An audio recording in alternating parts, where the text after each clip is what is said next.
बोलिए सतगुरु माता सुविचार सुंदर देवी महाराज की जय। सत्संग जी प्यार से बोलिए निरंकार जी। सत्संग जी लगभग 1 घंटे से आप लोग इस सत्संग में बैठे हुए हैं और ईश्वर निरंकार प्रभु का गुणगान करते चले आ रहे हैं। सत्संग जी अवतार वाणी में दर्ज है, सूरज चांद किसके हुक्म से चलते हैं? सूरज चंदा किसकी आज्ञा से चढ़ने छिप जाते हैं? किसकी आज्ञा के अंबर में तारे झिलमिलाते हैं? आज्ञा से। साथी जी सब किसकी आज्ञा से चल रहा है? कोई तो चलाने वाला होगा। बाइक है, चलती है सत्संग जी, लेकिन इसको चलाने के लिए एक ड्राइवर की आवश्यकता है। ये जो सूरज है, चांद है, सितारे हैं, ये हवा है, ये साथी किसी की आज्ञा पे चल रहा है, इनको कोई चलाने वाला है। और साथ समझिए, जब आप ज्ञान लेंगे, जब पूर्ण सतगुरु के शरण में जा कर के सिर को झुका लेंगे, तो आपको पता चल जाएगा कि वाकई में ये किसके इशारे पे चल रहा है।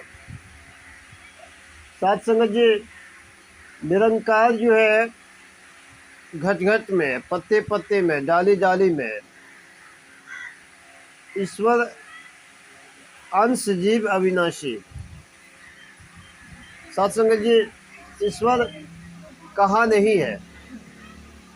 ईश्वर हर जगह है, कण कण में है, जर्रे जर्रे में झांकी भगवान की, और किसी सूझ वाले आँखों ने पहचान की। साथ संगत जी, जो देखे नहीं है उन्हें दिखाना पड़ता है, बिना दिखाए किसी को विश्वास नहीं होता है।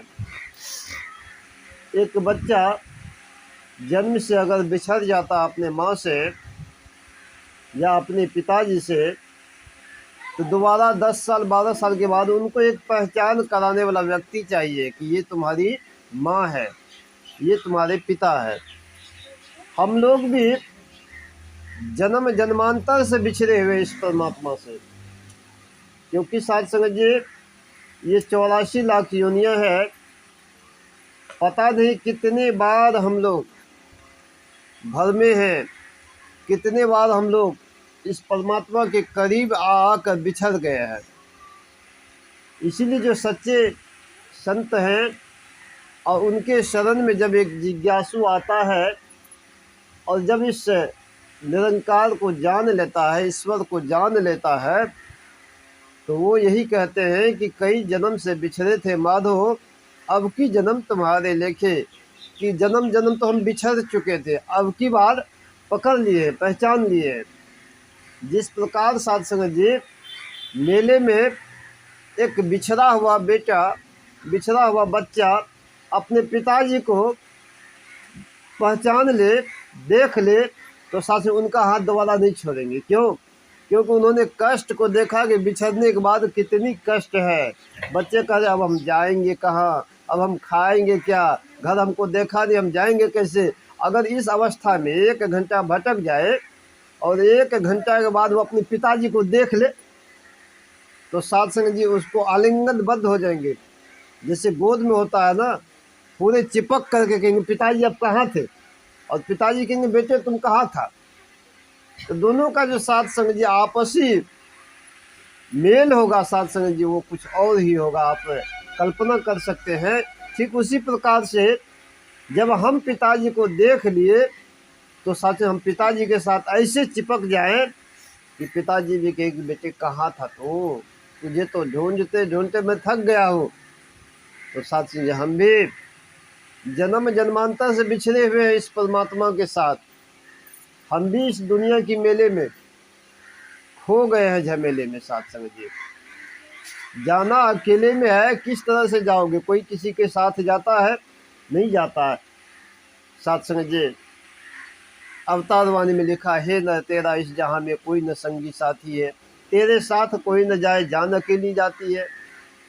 कि हे नर, हे मनुष्य, हे भाई, कि तेरे साथ कोई जाने वाला नहीं है, न तुम्हारे बच्चे, न बीवी, और जिनको तुम सबसे करीबी रिश्तेदार समझते हो, करीबी दोस्त समझते हो, वो भी तुम्हारे साथ जाने वाला नहीं है, तुझे अकेला ही जाना पड़ेगा।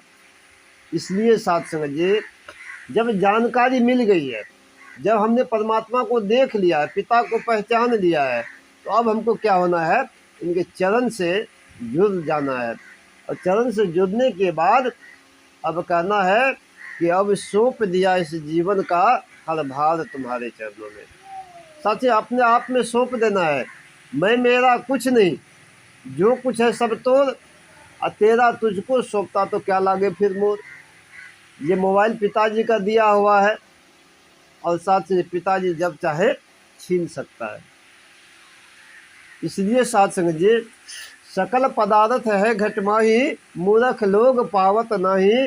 जितने भी पदार्थ है दुनिया में, जो कुछ भी आपको दिख रहा है साथी, ये इसी घट में रहेगा, और इस घट के लिए ही परमात्मा ने हम सबों को उपयोग करने के लिए दिया है। हमारा कुछ नहीं है, अगर हमारा हो तो हम साथ लेकर चले जाते, साथ तो जाते नहीं है।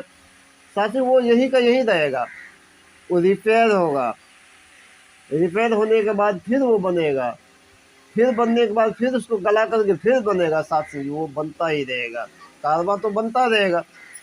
और साथ से बनाने वाले इंसान, और इंसान के अंदर भगवान। क्योंकि साथ संगत जी कहते हैं कि मतियों में भी मति तुम ही हो, और तुम ही कला तो कौशलता। मति किसका है साथ संगत जी, ये मैं कहने वाला है कौन। इसलिए साथ संगत जी, आए हो इस जगह में, क्या काम है तुम्हारा, मकान बनाना, घर बनाना, या कोई और काम करना। साथ से ऐसा नहीं है, ये सब काम हम इसलिए करते हैं कि इस दुनिया में आए हैं तो दो हाथ दो पैर जो दिया है, तो हम लोग मेहनत मजदूरी करके पेट को पाल सके, इसलिए हुआ साथ संगत। असल काम है इस बिछड़ी हुई आत्मा को परमात्मा के साथ मिलाप कराना। शादी जब होती है साथ से किसी की बेटी की, तो 1.5 लाख 2 लाख रुपए में टेंट लगा देते हैं।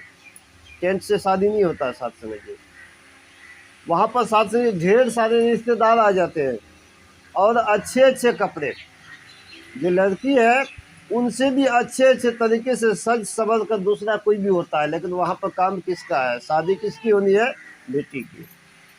तो साथ संगत जी, हमको असल काम करना है। असल काम करने के लिए सच्चे सद्गुरु के शरण में आना होगा, जानना होगा।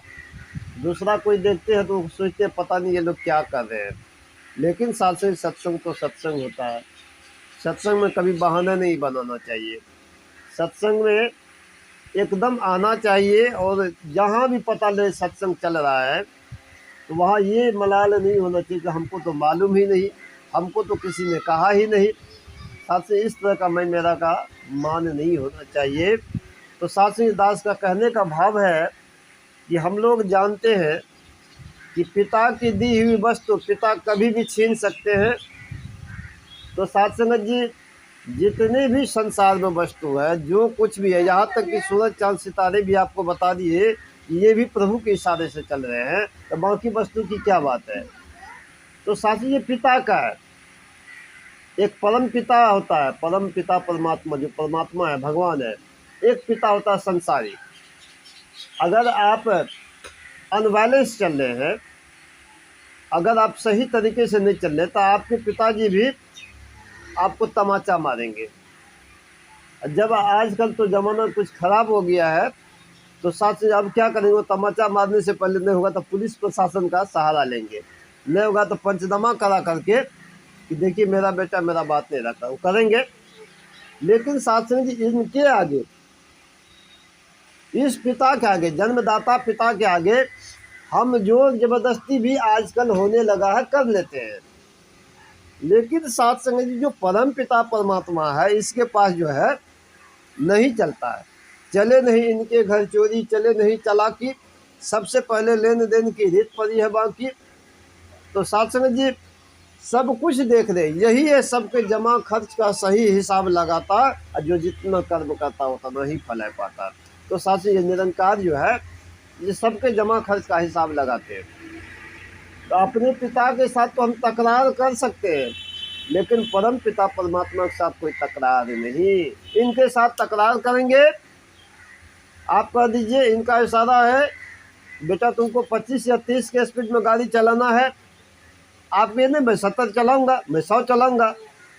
साथ जी क्या होगा, आपके नयन को इधर से उधर घुमा देंगे, आप किसी से टकरा जाएंगे, आपकी मृत्यु हो जाएगी। बस इनके पास सीधा हिसाब है। जो जन्मदाता पिता है वो तो एक आध थप्पड़ मारेंगे या वो समझाने का प्रयास करेंगे, लेकिन परम पिता परमात्मा के साथ जब तकरार कीजिएगा तो क्या होगा, आंख बंद कर देगा साथ संगत जी, एक ऑन द स्पॉट हो जाइएगा। इसीलिए परमात्मा को जानना बहुत ज़रूरी है। ये जब चाहे छीन सकता है। हम सुख के पीछे दौड़ते हैं कि हमारा ये काम छूट गया, हमारा वो काम छूट गया। अरे काम किसका है, काम इस परमात्मा का है, इसी में करना और कराना है। आप अगर चाहे तो 2 घंटा में जितना काम कर लीजिएगा सारा दिन में नहीं कर पाइएगा, आपके सिर में दर्द हो जाएगा। आप करने को गए काम कि हमको 8 घंटा ये काम करना, सिर में दर्द हो गया, कितना देर काम कीजिएगा, आधा घंटा। परमात्मा के पास आए सत्संग में भजन में हम लोग बैठे हुए हैं, यहाँ से गए नई ऊर्जा के रूप में ताजगी बन जाता है, ऊर्जावान हो जाते हैं। यहाँ से जाएंगे जो काम 4 घंटे में होना उसको हम लोग 3 घंटा 2 घंटे में करके बैठ जाते हैं। क्यों? क्योंकि दिल जो होता है, दिमाग जो होता है वो सत्संग के गुण को गाने लगता है। यहाँ से जाइएगा तो कुछ न कुछ विचार कुछ देर के लिए अपने मन में आएगा, और जो भजन गाई है बहन महात्मा भाई साहब वो भी दिमाग में आएगा, उसको गुनगुनाइएगा। तो आपका दिल जो है दिमाग जो है ईश्वर के साथ जुड़ जाएगा, और काम कब खत्म हो जाएगा इसका कोई ठिकाना नहीं है। इसलिए सत्संग हम लोग नित्य प्रति करें। और साथ ही दास एक और अरदास कर रहा है कि छातापुर का जो सत्संग है वो ब्रांच का सत्संग है, उसमें आप लोग जरूर अटेंड कीजिए, क्योंकि वहाँ पे साथ ही हाजिरी लगती है, और उस हाजिरी के हिसाब से साथ संगत जी दास को जो है भेजना पड़ता है डिटेल्स। इसलिए कम से कम अगर आप प्रत्येक रविवार नहीं आ पाते हैं तो कम से कम जैसे 2 रविवार 3 रविवार निश्चित आया कीजिए और वहाँ संगत कीजिए। क्योंकि साथ संगत जी सत्संग अगर नहीं कीजिएगा तो जंग लग जाएगा। लोहा में जंग लग सकता है तो हम तो इंसान हैं, लोहे में जब जंग लगता है तो देखते हैं कैसे लोहा धीरे धीरे पतला होता चला जा रहा है, उसी प्रकार हम लोगों के अंदर जंग लग जाएगा। साथ ही सत्संग में जब नहीं जाते हैं तो मन में इतना मैल भर जाता है, क्योंकि दुनिया में जो चल रहा है, जो देखने को मिल रहा है आजकल, साथ में बहुत ही दुखदाई है। साथ में ऐसे ऐसे बात सुनने में आ रहा है कि दास बयान नहीं कर पाएगा। एक बेटी ने अपने बाप को फांसी की गुहार लगाई है सत्संग जी, ऐसे ऐसे दिन भी आने अब शुरू हो गया है। इसलिए सत्संग जी एक बेटा अपने बाप को मारता है, आज क्या से क्या नहीं हो रहा है सत्संग जी। इसलिए बाबा जी के मुखारबिन से दास ने सुना था कि अब कौन इंतज़ार करे रात के अंधेरों का, अब कौन इंतज़ार करे रात के अंधेरों का, दिन के उजाले में क्या क्या नहीं होता, दिन के उजाले में क्या क्या नहीं होता। साथ अब दिन के उजाले में हो रहा है। पहले ऐसा था कि उसको कुछ कहेंगे घर में चोरी करेंगे, अच्छा रात होगा तो करेंगे।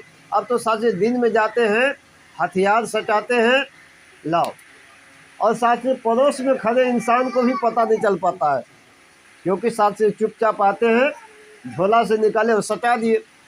अब पड़ोस में जो खड़े व्यक्ति है उनको भी पता नहीं है। जब रोने लगे तो सूबेदार साहब पूछा क्या हुआ क्या हुआ, कर अभी लूट के भाग गया। साथ से ऐसा भी दिन आ गया है।